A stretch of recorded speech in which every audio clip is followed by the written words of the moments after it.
I've been working, um, life troubles, stuff. But we're back, uh, and we're reacting to videos.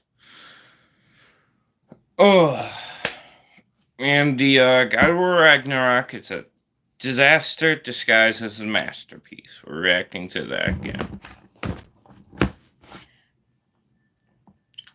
Full screen. Here we go. Oh, no volume. Okay, take it back. 10 seconds or 5. Anyway, in the hopes of averting a prophecy where he meets with Odin. It's C. He does the dumb, the stupid option. They do. Well, Atreus realizes that he thinks that in order to prevent Kratos from dying, he needs to go to Odin and keep an eye on him. All of this so that eventually when they defy prophecy at the end, you go, aha, they did it! But the actions they're taking that lead them to do what the prophecy says are usually so contrived and out of character that it makes the whole thing lack believability. Add on the fact that it's all grounded in a fundamental... I guess we're not going to qualify that. It's not out of character. But, I'll qualify that. Because Kratos had been on a journey to, be outgoing, listen to Kratos, and try and keep its son from dying. And that makes him want to listen to its son more, but also, and Atreus is also on a journey to prevent his father from dying. Of course. Hi, how are you? One person. Leave a comment, say hi. But Atreus is on a journey to obviously you figure out who Loki is. Sorry, I'm a little bit tired, but I can't sleep and I got stuff to do in the morning.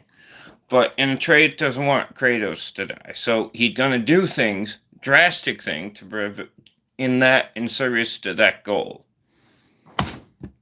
Mental tearing down of important 2018 lore points and rules of foretelling that have no consistency, and you're left with a central narrative pillar that does nothing but detract. Characters fail to have real meaningful drama in a story where their every action is laid out before you from the start for no other reason than for you to notice at the end, oh wow, one time the thing in the painting didn't happen. Cool. Can you qualify this, please?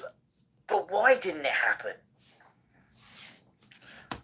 Because they changed their nature? Okay, so that was all the basic shit. That was the easy stuff, alright? We have got so much more to talk about in this video. It should be called God of War's batshit crazy prophecy lore broke me, because I have been sweating over this for months. I have not been sleeping. The game doesn't want you to notice. It wants you to focus on the great acting, the camera angles, and the pretty graphics, and not to notice the fact that none of its core storytelling foundations make any fucking sense. I hope you qualify this. I really do.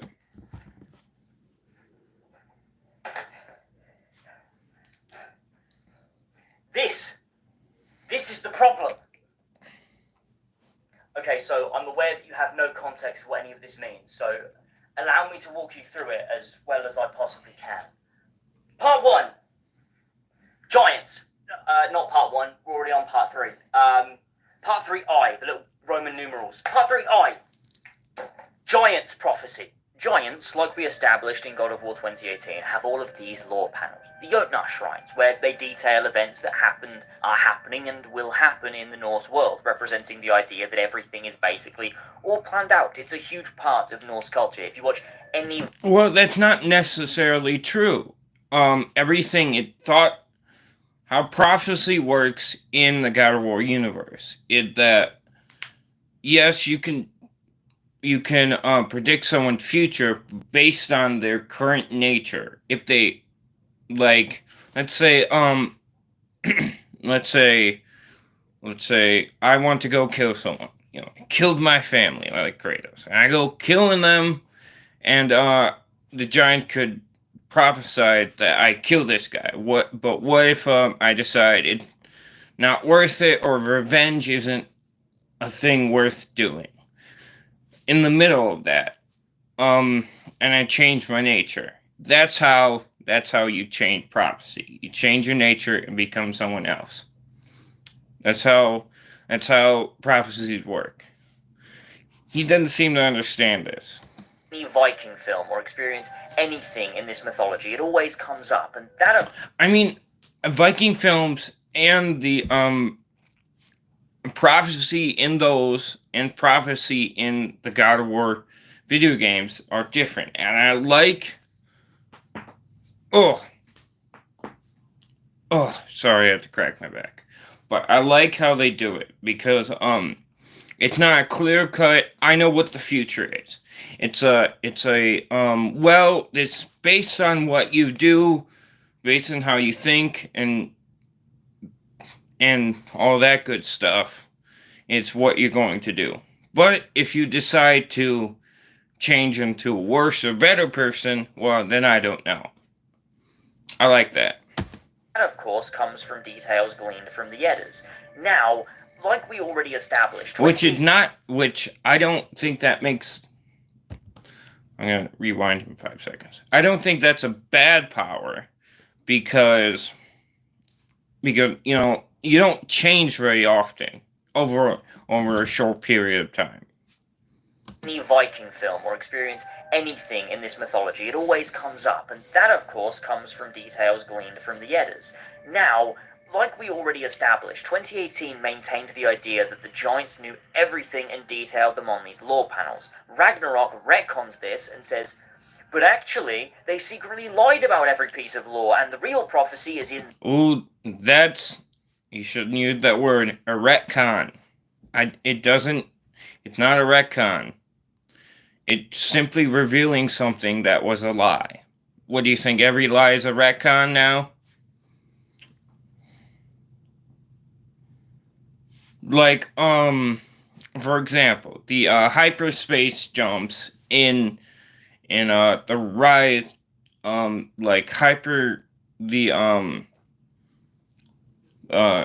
hyperspace ram in The Last Jedi. That's a retcon. It's explicitly said that you can't do that, and this is not a weapon in those movies. But in The Last Jedi, they do it. In this, it's simply revealing something new. Inside. Now wind back a fucking moment! Fate and prophecy are not the same thing at all. Fate is something that will inevitably happen. Prophecy is a prediction of something that might happen. So we go from a concept that in 2018 was the Giants had these tablets to write out the past and future of the Norse world because that's how the world operates, and then Ragnarok says, well, it's also just a prophecy. These prophecies also get pretty specific compared to the more general and detached. Thank you. 3 people. I don't get that very often. Leave a comment. Tell me if you've been here before. Norse myths of 2018's world, which starts to make things more messy, because, of course, if we're getting directly involved in events which we already know the details of, it makes for pretty boring storytelling, especially when the entire plot revolves around having fate play out to give it weight so that you can subvert it all at the end. But we already talked about this. From what we know of the Giants, their prophecy, or their foretelling, is 100% accurate. That's not true. Many of the prophecies told by the Giants don't come true. Because of Kratos and company subverting their nature. That's the point of it. In 2018, the lore panels are literally used to document their own history and future, the same way you go to a library to look up the history of the Middle Ages to get real facts, except they also document future events too. They also give this credence when you get to Jotunheim, and all the events so far have clearly been documented, and that's actually more important than you might think, but just keep that in a part of your brain. We'll come back to that. We also experience Atreus, or Loki, doing a bit of foretelling at the end of 2018. He literally has a dream about things that will happen. Thor coming to their home in Ragnarok. Now, this isn't played as a vague thing that might happen. This is something that will, and literally does happen. So far, this is all fine. There's no major issues right now other than the idea of prophecy getting tangled up in the documentation of Norse events from the Giants, as if there's an air of uncertainty where there shouldn't be. Now, there is of course the idea that maybe all along it was just vague prophecy, and because everybody believes it, it always comes true. But then what's the point in any of it? Especially if the 2018 lore panels are now fake. Does that mean that none of them came true ever? Did nobody notice all of the important lore panels documenting the history of the Norse world never came true and were always wrong because the foretelling was inside the panel all along and only giants could see it, which is pointless anyway because they all immediately hid themselves inside of marbles and somehow got to fucking Jerusalem so that Atreus can go meet Jesus Christ in the next game. The only... Ooh, 5 people. Thank you. Well, clearly, all the giants were banking on Atreus because in the last game, in this game, and Angrboda, they all talk about Atreus, and Loki. They say Atreus is Loki, but they all talk about Loki, and Loki's the one that's gonna save us. Only person who... And they put him, and they also talk about how they put themselves in the marbles to prevent all of them from dying and think and give off the illusion that they all died. Have conceivably gone inside would have been Atreus, and the giants would have known this, but based on the mural in Jotunheim that we see in full in Ironwood that was destroyed by Faye, they also knew that Atreus would have sided with Odin anyway, so who did they hide them for? What was the plan? Well, if they knew that Atreus would have gone to Odin, they would have known the only reason that he went to Odin is to watch him so he doesn't kill Kratos. He wasn't really on Odin's side. Never at any point. None of this makes any sense. I'm going insane. Okay, let's just reel it back in a bit here. Part 3, II. The Norns. The Norns. Honestly, I think the most egregious part of this whole prophecy thing is the inclusion of the Norns. They're the fates of the Norse world. In Norse mythology, they spin the threads of fate, keeping in line what happened, is happening, and will happen. In God of War, they purely exist to give Kratos something to do while Atreus is off in Asgard, giving exposition on what will happen in a few more hours playtime. So stick around, don't leave, don't go play something better, please. But in terms of... No! They give Kratos information. I mean, Kratos takes the wrong information from that information, or take the wrong message from that information, but he gets information from them. It's not to give Kratos something. It's literally because Kratos is at a loss right now, and he needs to figure out what to do, and he finds that from the Norns. In terms of fate, this is where things get so messy. They say fate is not real, that it's based purely on the predictability of a person as to where they will end up, and because Kratos is just so predictable, which the plot needs him to be to even work, and after 2018 he should be anything but... Why should he be unpredictable from 2018? He literally not changed from 2018 to Ragnarok. They've been kind of in a stalling period. They are able to predict his future. Okay, so first of all, hang on. So does this mean that this method of foretelling applies to all prophecy, or just the Norns? And if it is just the Norns, why do they even have the job they have if they're the ones that can't do prophecy but the giants can? So it has to apply to every... Well, the Norns can do prophecy. They look at you and can tell you about yourself by your nature. If you change your nature, you change your fate. Everything, right? Suggesting that all prophecy that exists in the Norse world isn't real. Second of all, they literally repeat... It's not... It is real. Back to our main... Literally, if you believe something is gonna happen, it's gonna happen. Like, Freya believed her son would die and tried to prevent it, and that's what caused her son to die. In characters, what they're saying as they're saying it. And that's not magic or prophecy or foresight.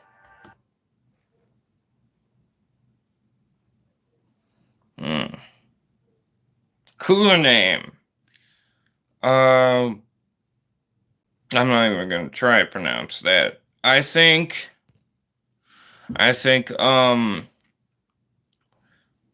Juan Jose Vara. The second one.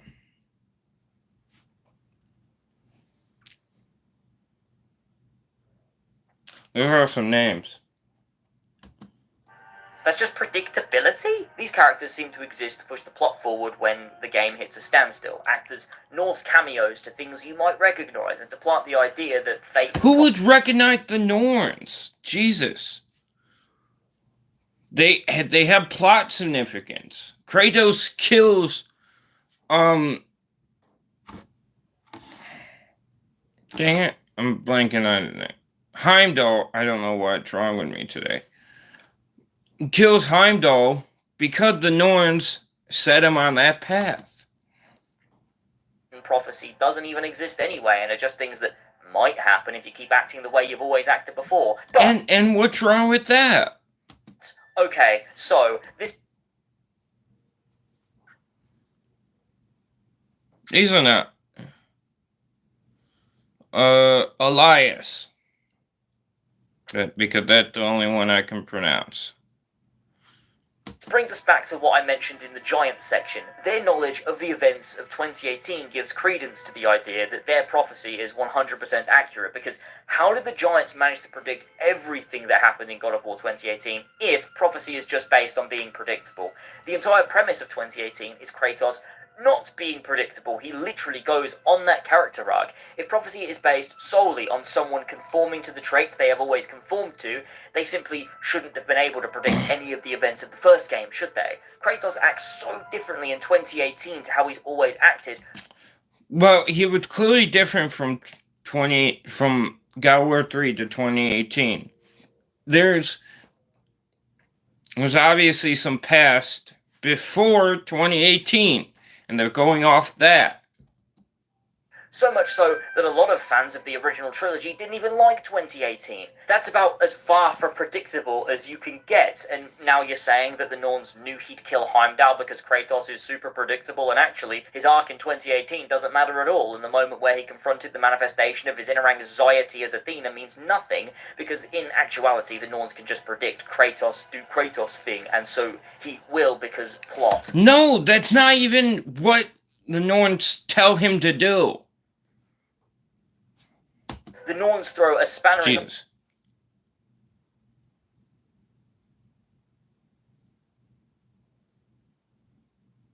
I don't know who any of these people are. Who are these people? Works of all the exploration the game has done so far on the concept of fate, and even more so to 2018's exploration of that concept, which, while simpler... So tell me who these people are, and, I'll give you my opinion on if they'll be able to, if they would enjoy playing these games. So much more efficient. Now, let's not let any of this distract us from what might be the most important part of the entire puzzle. What the fuck does Faye want? But more importantly, what the fuck does Deborah Ann Wall want? Nah, that's not really important. I just think it's funny that not only did they take away an integrally mysterious character's mystique by having them appear to guide the plot 3 times, but they decided to cast a prevalent actor that tears down any remaining mystique the character might have had, because now you... Mystique isn't inherently good. It's a neutral. You don't need Mystique for, like Mystique is good and all, but Faye wasn't particularly mysterious. We learn about her throughout the game. You point and open your mouth wide, because it's the person that you notice from the other things that they were in. Okay, look, Faye is a strange character in Ragnarok. I could sit here all day explaining why I feel she's misused, but honestly, I don't really care anymore. I think I already explained it as much as I really want to. But how she plays into this concept of fate and prophecy is even more perplexing. Completely baffling, very puzzling. On a very basic level, Faye destroyed the final wall of the mural in 2018. Not very well, because she believed... Well, that's never explained. They needed to walk their own path, right? And so the game touts Faye's involvement as the catalyst for fate changing, right? She erased the path they'd walk, so they had to decide for themselves, and although some things lined up, in the end it worked out for the best.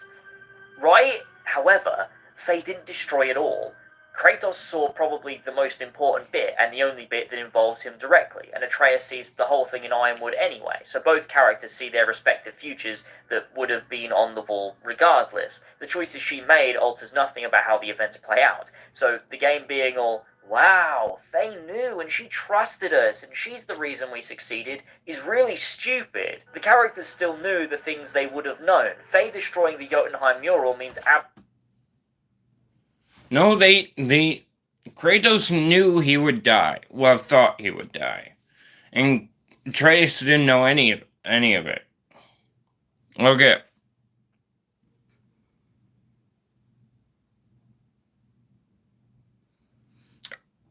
I know nothing about these people's personalities.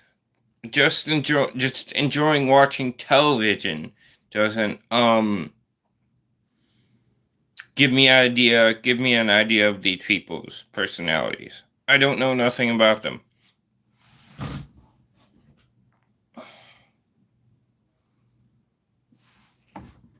Fuck it. I'm gonna look up these people. We'll be right back with this video. We're gonna look up some people.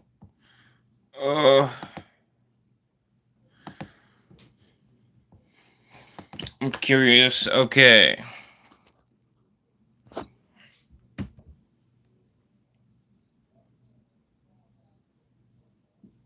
Let's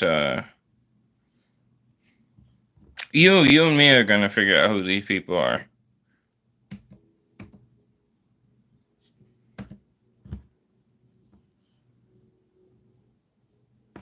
Oh, there's that little thing there.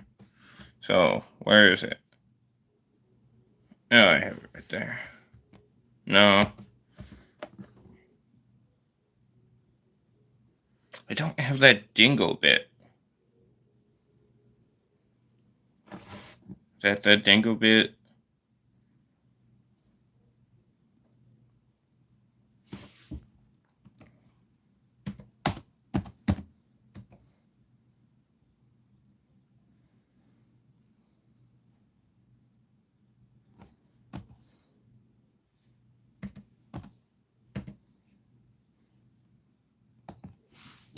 Who are these people?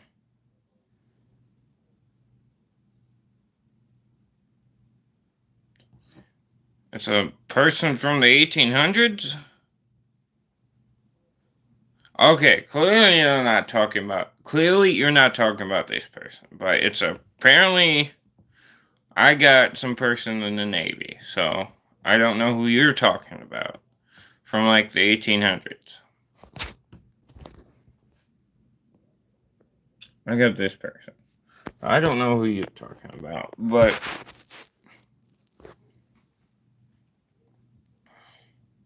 we're gonna go back to the video and explain to me who these people are.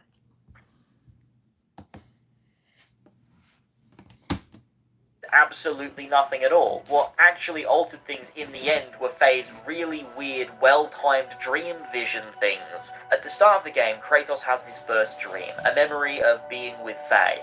Now, this is just a normal memory, until the end where she breaks out of the memory and speaks directly to Kratos, telling him, time is running out and there is much to do, and then wakes him up. Kratos mentions this later to Mimir, saying, I dream of the past, almost every night. Ah, the bad old days in Greece? No, it feels like Faye is trying to tell me something. You don't mean to say you're talking to ghosts again, brother? No, but it is something more than memory. Which implies Faye is directly contacting him. How? We'll get to that. This means every time a dream involving Faye happens, it's induced by Faye herself, which means, okay, bear with me here, She even knows that destroying the mural in Jotunheim was pointless, because if that was enough to shift them onto a successful path, she wouldn't need to keep Skype calling Kratos. Miss Calliope? I don't know. To be honest, I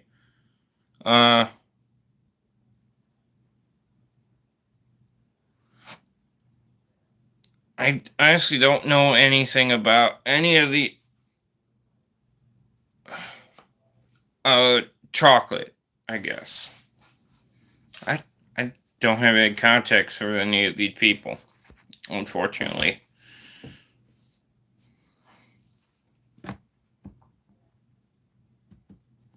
Also poignant character moments to make him learn the thing he needs to learn. The reason, in the end, that Kratos changes his mind with Atreus during Ragnarok isn't because of an introspective and insightful character arc. It's because about 15 minutes earlier, Faye sent him a zip file with the memory that would remind him to not die.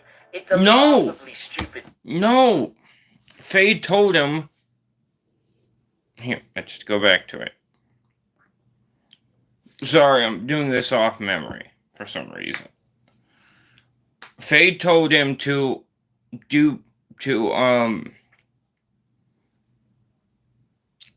just because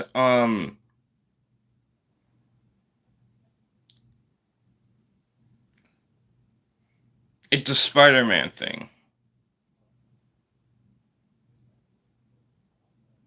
Calliope is a girl's name. I'm sorry.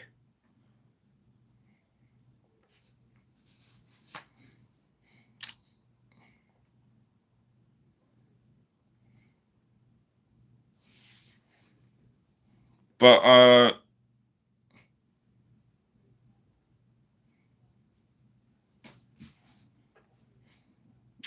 Faye told him to, just because it's a Spider-Man thing, right? Just because something doesn't involve us doesn't mean we don't have to get involved. Something like that. And he learned that in order to become better, we had to start now. You know, now we become better. You know, by helping, by helping the citizens of Asgard. I mean, they're technically our enemies, but they're not soldiers, and we can still try and protect them. Stupid solution to a plot which renders the events prior absolutely pointless in the grand scheme.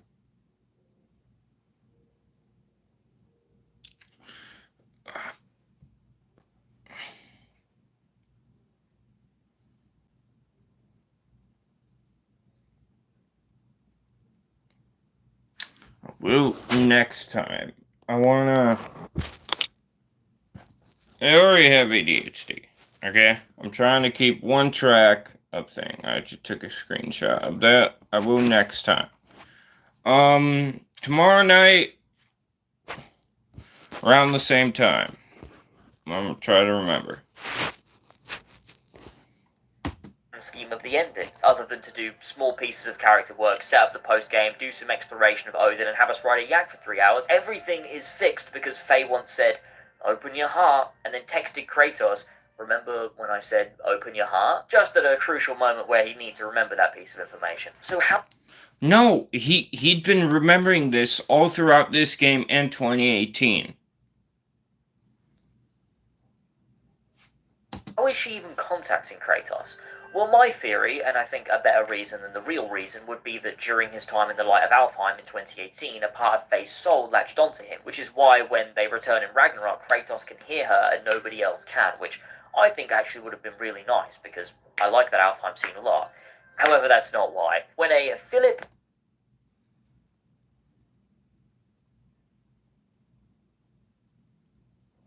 You too.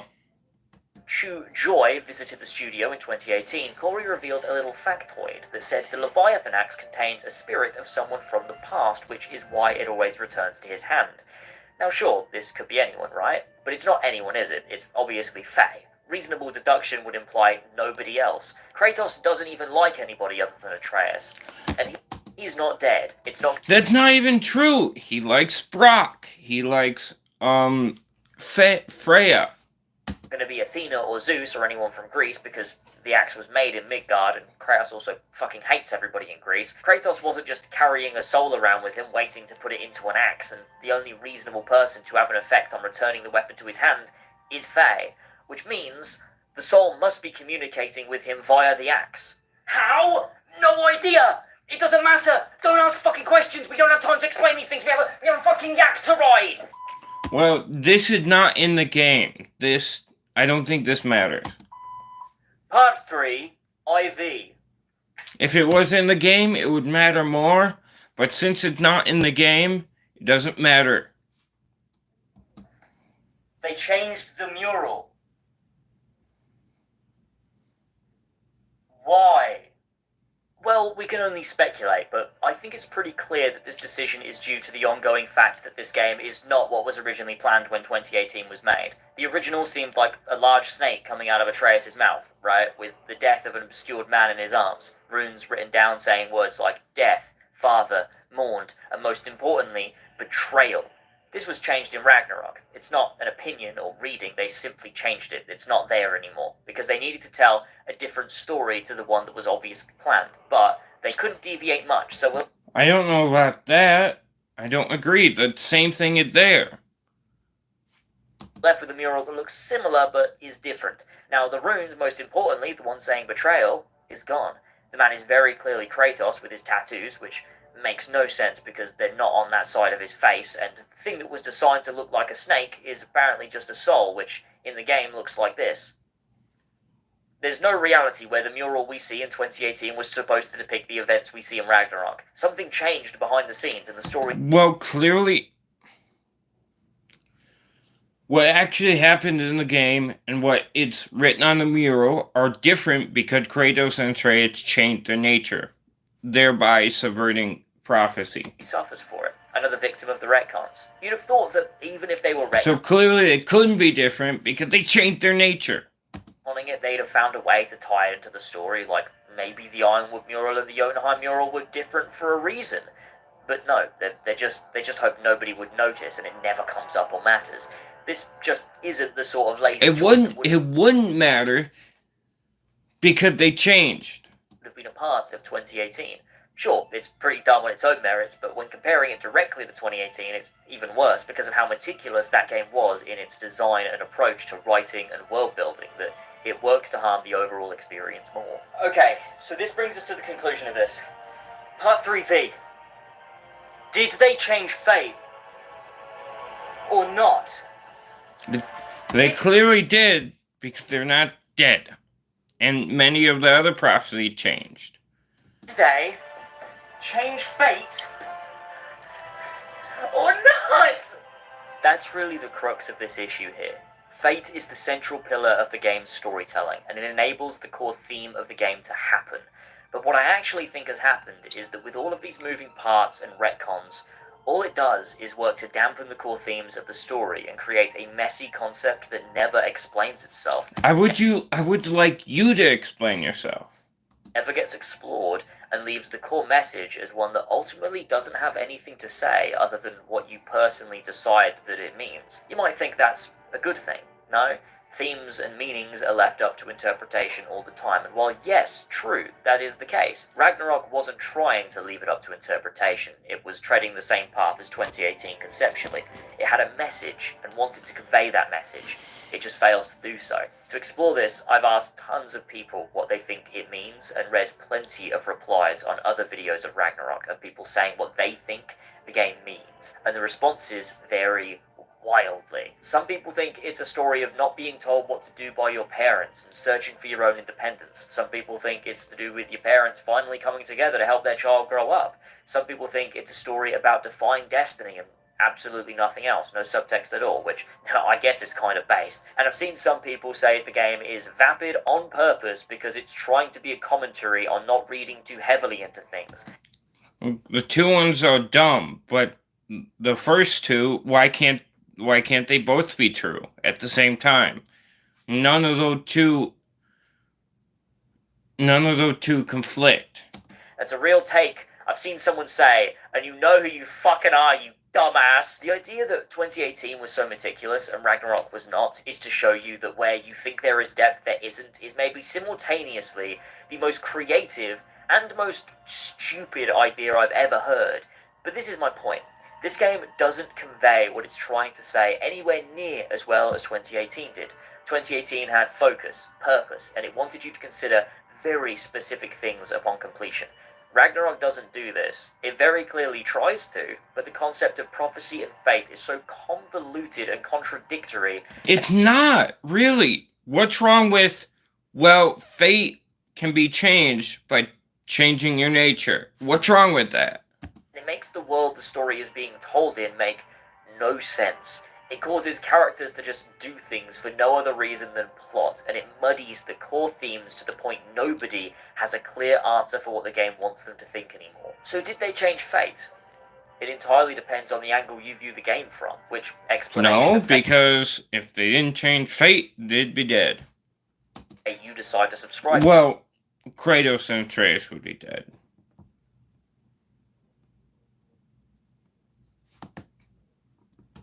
Whether you believe the original mural was just a misreading and this was always the case, whether you believe Faye purposefully removed all agency from Kratos to alter the events, or whether you believe this was down to our characters' choices across the game. But whichever way you toss it up, the central pillar of this game's story doesn't actually make sense. It's contradictory and lacks actual cohesion with the character journey of the game, and really acts as a means to get us through the story as quickly as possible, with as few questions asked as humanly possible. Why did Atreus go to see Odin? It feels out of character. Well, fate said so. No, it's because he's trying to prevent Kratos from dying. So, he sort of has to. Why did Kratos listen to anything the Norns said? Well, the story needs to happen. Just go with it. No, because Kratos doesn't want Atreus to die. Why did Kratos change his mind at the end of the game? Well, Faye just told him to moments prior. No, he's been remembering what Faye said this entire game. Fate is important in 2018 and Ragnarok until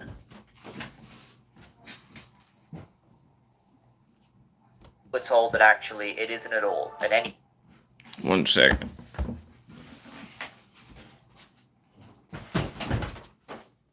Sorry.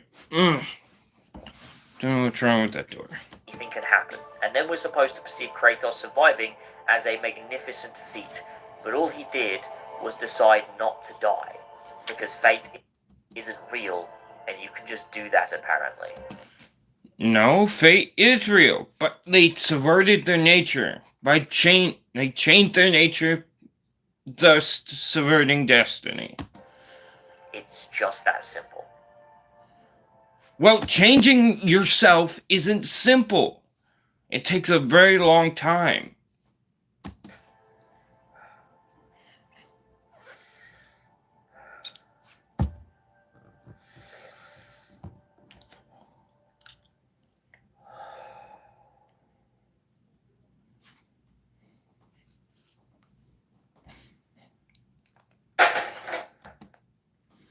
Okay, I'm getting real tired, and I'm gonna go. So like, subscribe, and comment, and thank you for joining.